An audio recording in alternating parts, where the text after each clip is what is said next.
Hello friends, मैं पीयूष आपका स्वागत करता हूं समर्पण आईएएस के यूट्यूब प्लेटफॉर्म पे। और इस प्लेटफॉर्म पे हम लोग लगातार आपके लिए करंट अफेयर की क्लासेस चला रहे हैं, जिसमें आपके यूपीएससी से रिलेटेड जितने भी इंपॉर्टेंट करंट अफेयर्स हैं सारे कवर किए जा रहे हैं। और हम लोग रोज एक नया लेक्चर लेके आ रहे हैं जिसमें एक नया इशू करंट अफेयर का कवर किया जाता है, और जो कि आपके यूपीएससी के पर्सपेक्टिव से काफी इंपॉर्टेंट होता है। तो चलिए अपनी क्लास को आगे बढ़ाते हुए आज का टॉपिक शुरू करते हैं। और आज का टॉपिक है हमारा central plan to make Andaman and Nicobar island a tuna export hub. ठीक है, अब सेंटर का मतलब गवर्नमेंट ऑफ इंडिया ने प्लान बनाया है, प्लान डेवलप किया है कि वो अंडमान एंड निकोबार आइलैंड्स को एक ट्यूना एक्सपोर्ट हब के रूप में डेवलप करेंगे। ट्यूना क्या होता है? ट्यूना एक प्रकार की मछली है, एक प्रकार की सी फिश है जो कि सी में मिलती है। और इसके लिए ही अब इसके टॉपिक के अंदर क्या क्या कवर करेंगे हम लोग। सेंट्रल गवर्नमेंट का प्लान जो है, export potential of tuna, tuna का एक्सपोर्ट पोटेंशियल क्या है, चैलेंजेस क्या आएंगे इसमें, और गवर्नमेंट के एफर्ट्स एंड पॉलिसीज क्या क्या है। तो करंट अफेयर में क्यों है ये न्यूज? क्योंकि सेंट्रल गवर्नमेंट का जो डिपार्टमेंट ऑफ फिशरीज है उसने एक इन्वेस्टर्स की मीटिंग, इन्वेस्टर्स मीट ऑर्गेनाइज की है, ताकि जो फिशरीज और एक्वाकल्चर के लिए अपॉर्चुनिटीज ऑफर की जा सके अंडमान एंड निकोबार आइलैंड में। मतलब अंडमान एंड निकोबार आइलैंड में ही की गई थी ये। तो ऑर्गेनाइज ये इन्वेस्टर मीट्स, जहां पे लगभग 60 इन्वेस्टर्स ने अटेंड किया था, और उन्होंने अपॉर्चुनिटीज तलाशी थी कि कैसे अंडमान एंड निकोबार आइलैंड को फिशरीज का हब के रूप में डेवलप किया जाए, और खासकर कौन सी फिश के रूप में, ट्यूना एक्सपोर्ट हब के रूप में डेवलप किया जाए। यूनियन और गवर्नमेंट इंडिया ये प्लान रखती है, जैसे अंडमान एंड निकोबार को डेवलप करने का उनका प्लान है, और उसके साथ साथ इंडिया का सी फूड एक्सपोर्ट करने का भी उनका प्लान है। तो वो इन दोनों ऑब्जेक्टिव्स को यहां मिलाती है, और वो अंडमान एंड निकोबार आइलैंड को एक ट्यूना एक्सपोर्ट हब के रूप में इंडियन गवर्नमेंट डेवलपमेंट करना चाहती है। तो ये जो मीटिंग हुई थी, इसमें जो इन्वेस्टर्स आए थे उन्होंने अपॉर्चुनिटीज तलाशी थी, मिल बैठ के बात करी थी, टेक्नोलॉजीज वगैरह शेयर की थी कि किस तरह से अंडमान निकोबार में ट्यूना ट्यूना फिश होती है, और सी वीड एक प्रकार का प्लांट होता है, या वीड बोल दो, जो कि सी में के ऊपर मिलती है, कि इसका कैसे एक्सपोर्ट बढ़ाया जाए, इसकी कैसे प्रोसेसिंग बढ़ाई जाए, कहां पे? अंडमान है निकोबार आइलैंड में। तो उसी से रिलेटेड ये न्यूज बनी, और हिंदू की एक न्यूज है ये। हिंदू न्यूज़पेपर ने इसके ऊपर आर्टिकल निकाला था, बाकी सारे न्यूज़पेपर्स ने भी निकाले थे। अब ट्यूना एक मछली होती है, ट्यूना के बारे में हम बात करेंगे बाद में कि ट्यूना किस प्रकार की मछली है, क्या क्या उसकी स्पीशीज है। अभी पहले हम अपने करंट अफेयर्स के टॉपिक पे ही रहते हैं कि ट्यूना का एक्सपोर्ट पोटेंशियल क्या है, कि मतलब गवर्नमेंट क्यों ट्यूना को ही क्यों एक्सप्लोर कर रही है एक एक्सपोर्टिंग आइटम के रूप में, कोई दूसरी मछली को क्यों नहीं कर रही है। उसका कारण यह है कि ट्यूना जो है मोस्ट कमर्शियली वायबल फिश है ऑन द प्लैनेट। मतलब कि सबसे ज्यादा ट्यूना पकड़ी जाती है, खरीदी बेची जाती है और खरीदी जाती है। कभी कभी ट्यूना, 1 केजी ट्यूना जो जापान है, जापान में 1 केजी ट्यूना 1000 से 2000 रुपए के बीच में बिकती है। ठीक है, इंडिया में भी क्या कहते हैं, इसका दाम, प्राइस जो होता है वो काफी ज्यादा रहता है।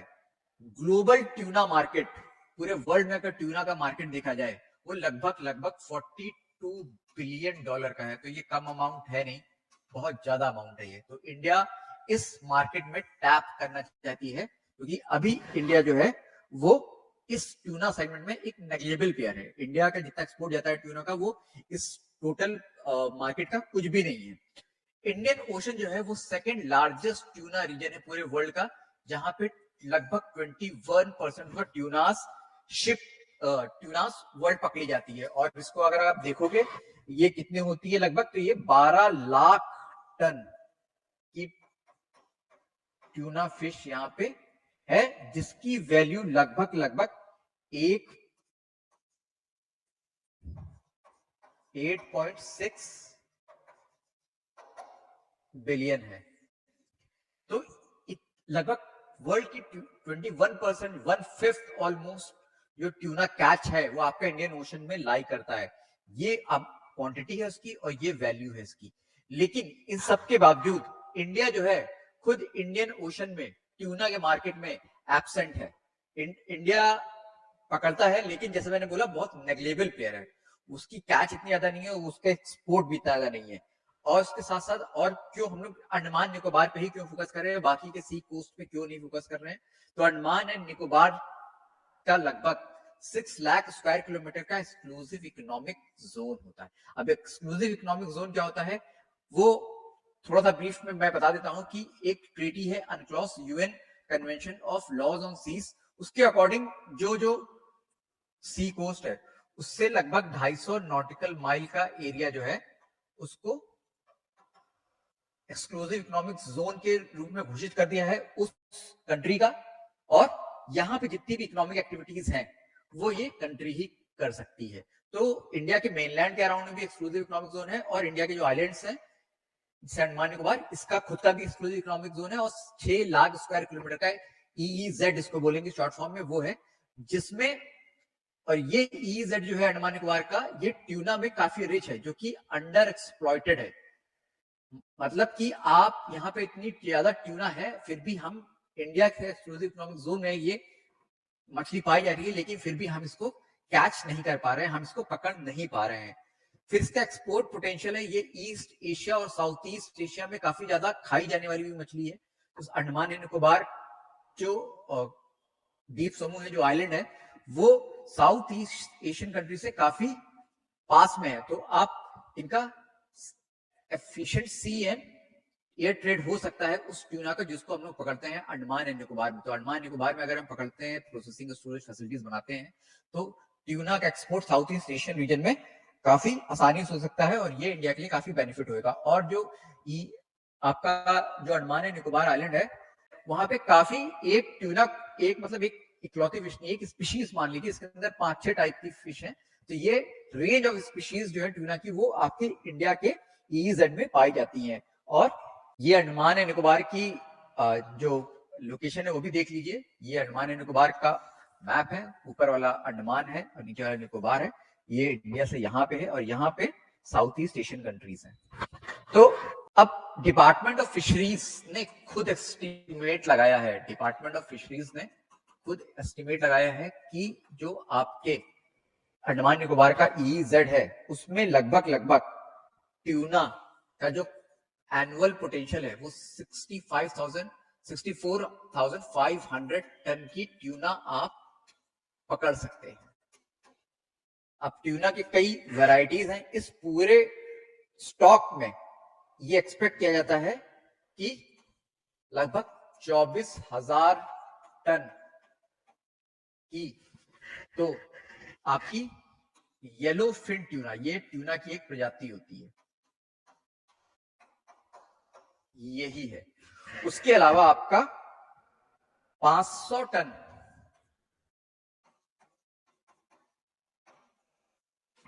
टन की आपकी बिग आई ट्यूना, ये भी एक ट्यूना की प्रजाति है। और 18,000 का जो है आपका वो नेरेटिक ट्यूना, ये भी एक टाइप की प्रजाति है, ये यहां पे आपको मिलेंगी। और उसके अलावा एक ब्लू फिन ट्यूना भी होती है, वो भी थोड़ी बहुत यहां पे मिलेगी। 24,000 की आपकी येलो फिन ट्यूना हो गई, और एक और ट्यूना होती है 20, उसका जो है लगाया गया है 22,000 टन की स्किप जैक ट्यूना, ये भी एक मछली का ही नाम है, स्किप जैक ट्यूना, ये आपके अंडमान एंड निकोबार पे मिलेगी। तो ये एक्सपेक्ट किया जा रहा है कि टोटल ट्यूनास का जो क्वांटिटी है, जो कैच आप पकड़ सकते हैं, वो लगभग 64,500 टन है, जिसमें से आपके 24,000 टन की येलो फिन ट्यूना है, 22,000 टन की स्किप जैक ट्यूना है, 18,000 टन की नेरेटिक ट्यूना है, और 500 टन की बिग आई ट्यूना है। तो ये बहुत अमाउंट है। अगर आप इसको पकड़ते हो, आप इसको प्रोसेस करते हो, इसको एक्सपोर्ट करते हो, तो इंडिया अच्छा खासा एक्सपोर्ट पोटेंशियल है इसका, अच्छा खासा पैसे यहां से कमा सकता है। इंडिया ने लगभग 51,626 टन की ट्यूना 2023 और 2024 में पकड़ी है। 56,263 टन की ट्यूना इंडिया ने पकड़ी है, कहां पे? आपके 2023 और 2024 वाले फिस्कल ईयर में। ये किसका डेटा है? एक एजेंसी है गवर्नमेंट की, marine products export development authority, ये इनका एस्टिमेट है लगभग। अब हम लोग बात करते हैं चैलेंजेस की कि हाँ इंडिया डेवलप तो करना चाह रहा है पर इंडिया के पास चैलेंजेस क्या क्या है। सबसे बड़े चैलेंजेस जो हैं वो ये है कि एक तो हाई डिमांड है स्पीशीज की, लेकिन फिर भी इंडिया जो है अभी भी इंडियन रीजन जो है ट्यूना के मामले में अंडर डेवलप है, अंडर यूटिलाइज है, क्योंकि लैक ऑफ इंफ्रास्ट्रक्चर है आपके पास। अंडमान निकोबार आइलैंड में लैक ऑफ इंफ्रास्ट्रक्चर है, कोई स्टोरेज फैसिलिटीज नहीं है, कोई प्रोसेसिंग फैसिलिटीज नहीं है, शिपिंग वेसल्स नहीं है, पोर्ट नहीं है, जेटीज नहीं है, फिशिंग पोर्ट्स एक अलग से होते हैं, और डीप सी फिशिंग की वेसल्स होती हैं जो कि डीप सी में फिश कर सकती हैं, मतलब शिप में अंदर दूर जाके कर सकती हैं। अब यहाँ के जो लोकल्स हैं वो बहुत कोस्ट से बहुत दूर नहीं जाते हैं, और उसको लाने का, उसको जो पोर्ट के ऊपर, जो लैंड के ऊपर जो वेयर हाउस वगैरह ये सब लॉजिस्टिक वगैरह चाहिए, ये सब इंफ्रास्ट्रक्चर इंडिया का पास अवेलेबल नहीं है अंडमान एंड निकोबार आइलैंड में। मॉडर्न फिशिंग टेक्नोलॉजीज भी नहीं है इंडिया के पास। जो इंडियन के फिशरमैन हैं जो कि ट्यूना को पकड़ते हैं, उनके पास मॉडर्न फिशिंग टेक्नोलॉजीज भी नहीं है, मॉडर्न फिशिंग वेसल्स नहीं है, जीपीएस वाले फिशर नहीं है, जो ऐसे वेसल्स कभी होते हैं आप सैटेलाइट कनेक्टेड रहते हैं जो बताते हैं कि यहाँ पे ट्यूना आपको मिलेगी। तो नॉर्मली इंडिया के पास जो अंडमान निकोबार आइलैंड में जो फिशरमैन है वो क्या, सिंपल लकड़ी वाली नाव लेके चलते हैं अपनी, और उनको पता नहीं लगता है ट्यूना कहाँ पे है। जबकि बाहर कंट्रीज के यूरोपियन यूनियन, इंडोनेशिया, सेशलीज, ये सब ऐसी कंट्रीज हैं जो कि ट्यूना को पकड़ने में, उनको एक्सप्लोर करने में काफी आगे हैं, और ये लोगों के पास डीप सी फिशिंग वेसल है जिसमें सारी मॉडर्न टेक्नोलॉजीज लगी होती है। कोस्ट से इनके पास कमांड आती है, इनके पास मैसेजेस आते हैं कि ट्यूना यहाँ मिलेगी वहां मिलेगी, वैसे ही ये लोग मूव करते हैं। ऑन शिप इनके पास स्टोरेज फैसिलिटीज होती है, कोल्ड स्टोरेज फैसिलिटीज होती है। अब अगर शिप से, कोस्ट से आप 4-5 दिन बाहर हैं, तो अगर आपने पहले दूसरे तीसरे दिन भी पकड़ा तो 2 दिन उसको कैसे रखोगे संभाल के, कोस्ट तक ले जाओगे तो तक मछली सड़ जाएगी। तो उसके लिए वहां पे कोल्ड स्टोरेज फैसिलिटीज होती है शिप के ऊपर, ऑन शिप प्रोसेसिंग फैसिलिटीज होती हैं, जो शिप्स के फिन्स काट देते हैं, उनके पीसेस कर लेते हैं और उनको स्टोर कर लेते हैं। रेफ्रिजरेटेड कंटेनर्स होते हैं, लेकिन इंडिया के पास इस तरह के फिशिंग वेसल्स नहीं है, और इनएडिक्वेट फिश प्रोसेसिंग और स्टोरेज फैसिलिटीज भी नहीं है लैंड के ऊपर। आप पकड़ के तो ले आए, लेकिन शिप को एज इट इज नहीं भेजा जाता है। अब इंडिया में अगर ट्यूना वगैरह जो है, ट्यूना एक ह्यूमन के लिए भी बहुत बड़ा सोर्स है, और खासकर आजकल पेट्स वगैरह के लिए भी ट्यूना बहुत फेमस फिश है। मछलियां जो होती है उनको आप देखिएगा, मछलियों का जो खाना होता है वो ट्यूना का फ्लेवर होता है उसमें। तो अगर इनलेट भेजा जा रहा है तो उसको प्रोसेस करके रखना पड़ेगा, उसको क्या कहते हैं, कुछ उसमें कुछ इंग्रेडिएंट्स डालने पड़ेंगे, प्रिजर्वेटिव डालने पड़ेंगे ताकि वो रहे। तो वो सब स्टोरेज और आपकी प्रोसेसिंग फैसिलिटीज अगर है तभी कर सकते हो, अदरवाइज आप कितनी भी पकड़ के लेके आओगे वो कोस्ट पे आपके सड़ जाएगी। तो प्रोसेसिंग फैसिलिटीज होनी चाहिए, क्योंकि ये आपका फ्लैश प्रोडक्ट है। तो ये लैक ऑफ चैलेंजेस से इंडिया जूझ रहा है, और यही को ओवरकम करने के लिए इंडिया ने बिजनेस इन्वेस्टर्स मीट रखी थी आपके अंडमान एंड निकोबार आइलैंड में, ताकि इन चैलेंजेस को कैसे पूरा किया जा सके, कैसे ओवरकम किया जा सके। अब अगले उस पे चलते हैं, गवर्नमेंट्स के क्या क्या एफर्ट है। तो गवर्नमेंट ने अंडमान एंड निकोबार आइलैंड में ट्यूना क्लस्टर लॉन्च किया है, अनाउंस किया है कि हम लोग यहाँ पे ट्यूना क्लस्टर, अब क्या है कि कुछ डेजिग्नेटेड एरियाज को अंडमान निकोबार आइलैंड्स में ऐसे बना दिया जाएगा, और यहाँ पे गवर्नमेंट अपनी तरफ से कुछ फैसिलिटीज देगी, और कुछ प्राइवेट जो प्लेयर्स होंगे वो आके यहाँ पे अपना storage and processing facilities, exporting facilities ये सब खोलेंगे। और गवर्नमेंट जो है वो कुछ अपना आपके रोडवेज, रेलवेज, इलेक्ट्रिसिटी, पानी, इन सब की क्या कहते हैं लोअर टैक्स रेट, ये सब की सुविधा मुहैया कराएगी इनको। दूसरा, फिशरीज को, फिशरी सेक्टर को एज अ होल इंडिया ने रिकॉग्नाइज किया है सनराइज सेक्टर। सनराइज सेक्टर मतलब क्या, वो सेक्टर जिसमें काफी ज्यादा ग्रोथ पोटेंशियल है, फ्यूचर में वो काफी पैसे कमा के देगा।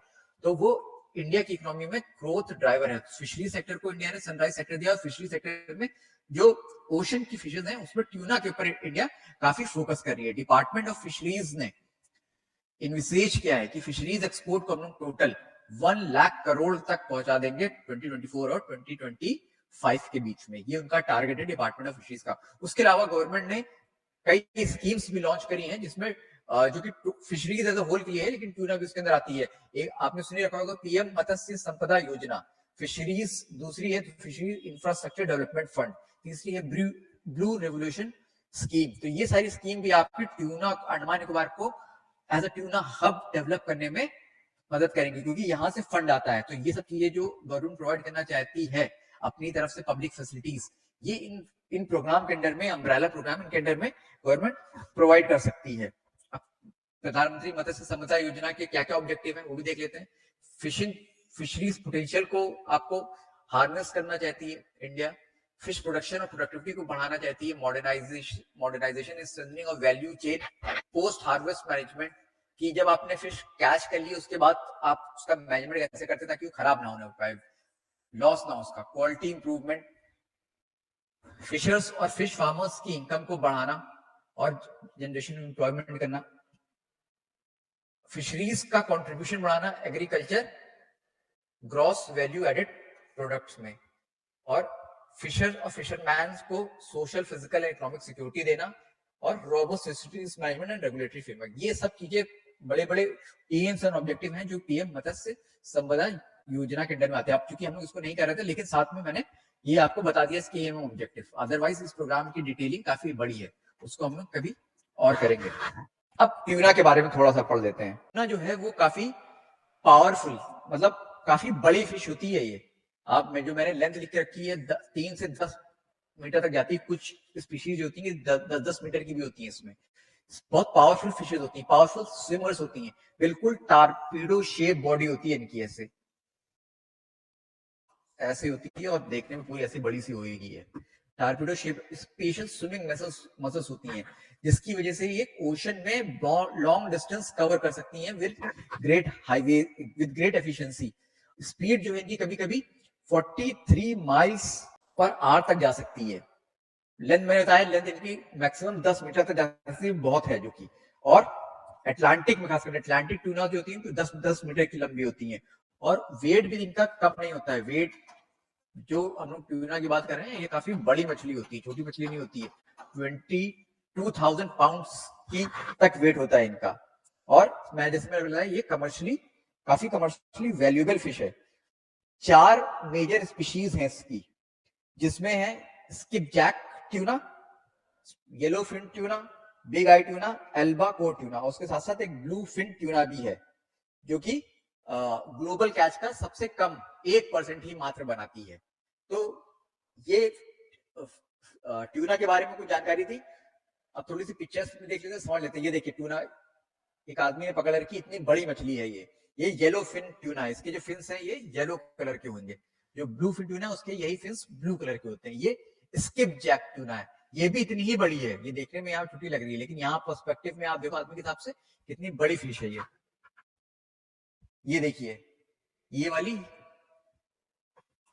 ये भी येलो फिन ट्यूना है। ये एल्बाकॉर ट्यूना है, कितनी बड़ी है देखिए आप। ये आदमी पूरा ऐसे पकड़े हैं। तो ये इन जो फिश है इनकी प्रोडक्टिविटी बहुत ज्यादा होती है, बड़ी बड़ी फिश होती है ये, इनको पकड़ने में बहुत प्रॉफिट मिलता है। और शिप हम लोग पोटेंशियल इनका बढ़ाना चाहते थे, एक्सपोर्ट इनका कैच बढ़ाना चाहते हैं, लेकिन पूरे वर्ल्ड में ये बहुत ज्यादा कमर्शियली वायबल है। कई कंट्रीज, इंडोनेशिया, सीशलीज, अमेरिका, ये सब काफी पकड़ते हैं इसको, जिसकी वजह से कहीं कहीं पे इनकी संख्या, अदरवाइज तो ये प्लेंटीफुल है, लेकिन कहीं कहीं पे इनकी संख्या कम हो रही है। उसका क्या क्या कारण है? ओवर फिशिंग करना, मतलब एडल्ट फिश होती है, बड़ी फिश होती है, इतनी फास्टर रेट में पकड़ी जाती है कि वो अपने आप को खुद रिप्लेनिश नहीं कर पाती है। मतलब आपने इतनी ज्यादा पकड़ ली कि वो ब्रीड नहीं कर पा रहे, रिप्लेनिश नहीं कर पा रहे हैं, तो वो मार्केट से, मतलब सी से वो गायब हो रही है। ओवर फिशिंग की वजह से कहीं कहीं पे फिश स्टॉक जो है वो डिप्लीट हो रहे हैं। उसके अलावा जब आप बड़ी मछलियों को पकड़ते हैं तो जो इनके जो बच्चे होते हैं, जिनको हम लोग जुवेनाइल बोलते हैं, जुवेनाइल येलो फिश और बिगाई भी साथ में पकड़ ली जाती है, क्योंकि वो इन जो इसलिए इनके जो बड़ी मछली उनके साथ में ही रहती हैं वो। तो जब आप बड़ी मछली के स्कूल को पकड़ोगे जाल डाल के, तो उसमें छोटी मछली भी आ जाएंगी, जुवेनाइल फिशेस भी आ जाएंगी, लेकिन वो किसी काम की नहीं होती हैं, तो उनको डिस्कार्ड कर दिया, उनको पकड़ा जाता है, वो मर जाती हैं शिप पे डेक पे आने का, फिर उनको वापस किसी काम की नहीं होती तो सी में वापस छोड़ देते हैं, डिस्कार्ड कर देते हैं हम लोग। तो डिस्कार्ड करने से उसको बाई कैच बोलते हैं। बाई कैच के रूप में वो वेस्ट हो जाती है, क्योंकि वो मरने के बाद अब एक एक आदमी मछली तो निकालेगा नहीं, कौन बड़ी कौन छोटी, वो पूरे जाल में साथ आती है, सब मर जाती है। फिर उसके बाद उनको सेपरेट किया जाता है, जो जुवेनाइल होती है उनको वापस सी में डिस्कार्ड कर दिया जाता है। जिससे क्या होता है, तो जब वो सी में डिस्कार्ड हो जाती है तो मरी रूप में रहती है, अदरवाइज वही मछली शिप सी में रहती है तो बड़ी होती, बाद में आगे चल के हम उसको कैच कर सकते थे, लेकिन वो बाई कैच के रूप में भी वेस्ट हो रही हैं। तो ये दो सबसे बड़ी आपके थ्रेट्स हैं ट्यूना को, जिसकी वजह से ट्यूना की पॉपुलेशन, अदरवाइज तो होल ओशन में तो प्लेंटीफुल है अराउंड द वर्ल्ड, लेकिन कहीं कहीं अटलांटिक वगैरह में इनकी ओवरफिशिंग वगैरह हो रही है, तो ये इनके साथ प्रॉब्लम है। तो ये हमने जाना आपका ट्यूना फिश के बारे में, और सेंट्रल गवर्नमेंट ऑफ इंडिया का प्लान कि कैसे वो अंडमान एंड निकोबार आइलैंड को एक ट्यूना एक्सपोर्ट हब बनाना चाहता है। तो ये अभी न्यूज में था, काफी इंपॉर्टेंट न्यूज है आपके लिए। तो चलिए आज का लेक्चर हम यही खत्म करते हैं, ये न्यूज इतनी ही थी। अगर आपको वीडियो पसंद आया होगा तो उसको लाइक कीजिए, हमारे चैनल समर्पण आईएएस को सब्सक्राइब कीजिए, ताकि आपको ये ऐसे जो वीडियोस हैं करंट अफेयर्स के ये लगातार मिलते रहें। सब्सक्राइब का बटन दबाइए। अगर आपको कोई डाउट है, कुछ पूछना चाहते हैं, हमसे कनेक्ट करना चाहते हैं, तो आप कमेंट बॉक्स में अपने कमेंट को भेज सकते हैं हम लोग।